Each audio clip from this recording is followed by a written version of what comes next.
Sex workers పై supreme court సంచలన మార్గదర్శకాలు ఇచ్చింది. స్వచ్ఛంద లైంగిక వృత్తి చట్ట విరుద్ధం కాదు అని చెప్పింది సుప్రీంకోర్టు.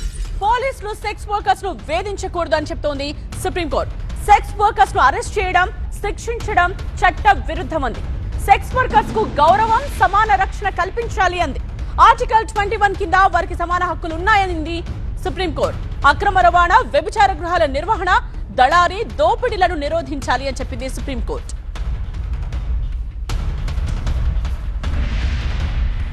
సెక్స్ వర్కర్స్ పై సుప్రీంకోర్టు చేసిన సంచలన మార్గదర్శకాలు చూస్తూ ఉన్నాం. స్వచ్ఛంద లైంగిక వృత్తి చట్ట విరుద్ధం కాదని చెప్తోంది సుప్రీంకోర్టు. పోలీసులు సెక్స్ వర్కర్స్ ను వేధించకూడదు అంది. సెక్స్ వర్కర్స్ ను అరెస్ట్ చేయడం కానీ, శిక్షించడం కానీ చట్ట విరుద్ధమని చెప్పింది. సెక్స్ వర్కర్స్ కు గౌరవం, సమాన రక్షణ కల్పించాలి అంది సుప్రీంకోర్టు.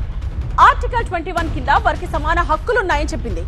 అక్రమ రవాణా, వ్యభిచార గృహాల నిర్వహణ, దళారీ, దోపిడీలను నిరోధించాలి అంది సుప్రీంకోర్టు.